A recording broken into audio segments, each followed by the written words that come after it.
ومن أحسن قولا ممن دعا إلى الله وعمل صالحا وقال إنني من المسلمين। ওই ব্যক্তির কথার চেয়ে আর কার কথা উত্তম হতে পারে যে মানুষকে আল্লাহর দিকে ডাকে আর বলে ওয়াকালা ইন্নানি মিনাল মুসলিমিন, আর বলে যে আমিও একজন মুসলিম। দিলে বলুন সুবহানাল্লাহ।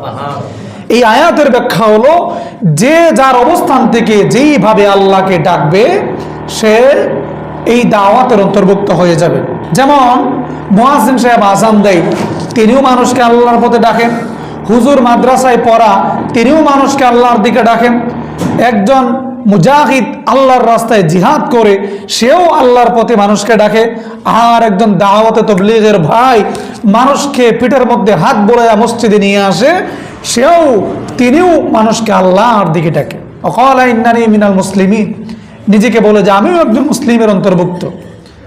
পৃথিবীতে দাওয়াতের যত মাধ্যম আছে, যত পদ্ধতি আছে, সবগুলোর মধ্যে সর্বোত্তম পন্থা হচ্ছে এই দাওয়াত তাবলীগ।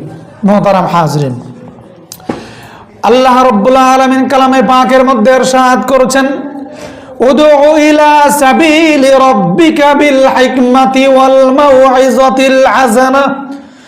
মাউইযাতিল হাসানাতি ওয়াজাদিলহুম বিল্লাতি হিয়া আহসান। হে নবী, আপনি মানুষকে ডাকুন আল্লাহর পথে, আপনার প্রভুর দিকে ডাকুন। ইলা সাবিলি রাব্বিকা বিল হিকমাতি ওয়াল মাউইযাতিল হাসানা, মানুষকে উত্তম পন্থায় হিকমতের সাথে উত্তম নসিহতের মাধ্যমে মানুষকে আল্লাহর দিকে ডাকুন।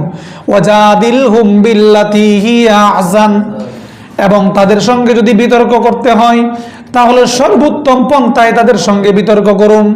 ওয়াজাদিলহুম বিল্লাতি হিয়া আহসান। অন্য আয়াতের মধ্যে আল্লাহ তাআলা বলেছেন, ইয়া আইয়ুহার রাসূল বাল্লিগ মা উনজিলা ইলাইকা মির রাব্বিক ওয়া ইল্লাম তাফআল ফামা বাল্লাগতা রিসালাতা।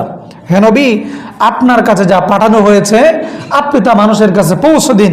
ওয়া ইল্লাম তাফআল ফামা বাল্লাগতা রিসালাতা, আপনি যদি আপনার দায়িত্ব না পৌঁছান তাহলে আপনি বোঝা গেল যে আপনি আল্লাহর রিসালাতের দায়িত্ব ঠিকমতো পালন করেন নাই।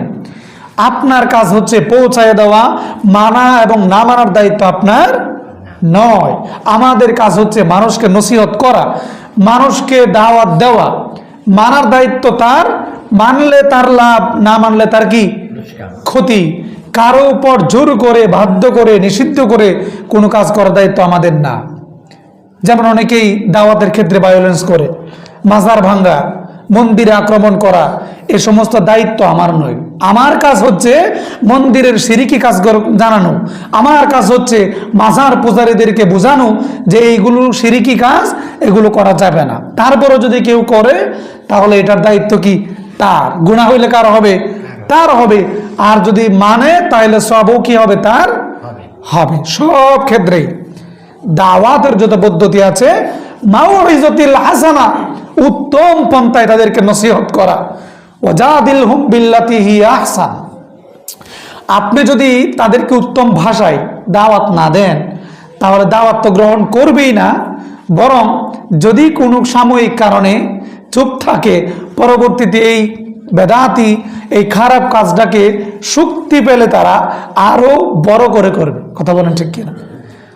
এই জন্য তাদের সাথে মিল মোহাব্বতের সাথে কোনো একটা কাজ করা, মাজার বলেন, মন্দির বলেন, যে কোনো যে নাচ গান হয় সমাজে, এগুলো শক্তি প্রদর্শন করে বন্ধ না করা। উত্তম ভাষায় বুঝায়া যদি বন্ধ করা যায় হইল, না হইলে নাই।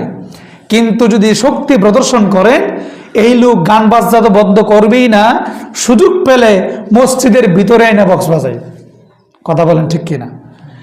এই জন্য শক্তি প্রদর্শন করা চাইতে দাওয়াত ও তাবলীগের কাজ, দাওয়াত দিয়ে মানুষকে যেটা বোঝানো যাবে এটা আপনি শক্তি প্রদর্শন করে বোঝাতে পারবেন না। চিরতরে নির্মূল করতে চাইলে দীর্ঘমেয়াদী দাওয়াতি কাজ করা, যে কোনো অন্যায় কাজ। হঠাৎ করে একজনকে আপনি শক্তি প্রদর্শন করে যেটা বন্ধ করবেন আর দাওয়াত দিয়ে যেটা বন্ধ করবেন, এটা অনেক ব্যবধান। তো এই যে ইজতেমা, বিশ্ব ইজতেমা 1926 সালে মাওলানা ইলিয়াস কান্দলবী রহমতুল্লাহ আলাইহি উত্তর প্রদেশের সাহারানপুরে মাজাহিরুল উলুম মাদ্রাসায় পড়াতেন। সেখান থেকে মেওয়াতে একটি গ্রামে এই দাওয়াত তাবলীগের কাজ সূচনা করেছেন। 20 বছর প্রায় দাওয়াত দিয়েছেন, মানুষকে বুঝাইয়েছেন। এরপরে তিনি এই বিশ্ব ইজতেমা শুরু করেছেন ধীরে ধীরে। বাংলাদেশে 1946 সালে সর্বপ্রথম কাকরাইলে বিশ্ব ইজতেমা হয়। এরপরে 1966 সালে সর্বপ্রথম টঙ্গীর ময়দানে ইজতেমা শুরু হয়েছে, বিশ্ব ইজতেমা এখন পর্যন্ত চলতেই আছে। প্রায় 150টি রাষ্ট্রে এই বিশ্ব ইজতেমার কার্যক্রম চলতেছে এবং বিদেশি মেহমানরা বাংলাদেশে আসতেছে। প্রায় 8 কোটি মানুষ এই মেহনতের সাথে যুক্ত। সুবহানাল্লাহ। এই দাওয়াত তাবলীগের কাজের সাথে লেগে থাকার চেষ্টা করা, নিজে না যেতে পারলেও অন্ততপক্ষে যারা কাজ করে তাদেরকে সাপোর্ট করা, সাহায্য সহযোগিতা করা, মসজিদের জামাত আসলে তাদেরকে সাহায্য সহযোগিতা করা, কিছু সময় দিয়ে বসে তাদের কথা শোনা। কারণ ভালো কথা শুনলে তো গুনাহ নাই, কি আছে? সব আছে। কি আছে? তো কিছুক্ষণ সময় বসলেন, ভালো কথা শুনলেন। আর মাসে বছরে 2 দিন 3 দিন 4 দিন 5 দিন যে যেমন পারেন, এটা কোন নির্ধারিত না যে 3 দিনে যেতে হবে, 10 দিনে যাওয়া লাগবে, 40 দিনে যাওয়া লাগবে, কোনো ধরনের বাধ্যবাধকতা নাই। সিল্লার জামাতে নাম লেখাইছেন, আপনি 20 দিন থেকে চলে আসছেন, কোনো সমস্যা নাই। 10 দিন থেকে চলে আসছেন, সমস্যা নাই। 3 দিনের তবলিগে গিয়া 5 দিন থাকলেন, সমস্যা নাই। 2 দিন থাকলেন, সমস্যা নাই। কিছু সময় একেবারেই নিজের পরিবার থেকে আলাদা হয়ে এই ময়দানে লাগালে নিজের আমলের উন্নতি হবে, নিজের পরিবারের উন্নতি হবে,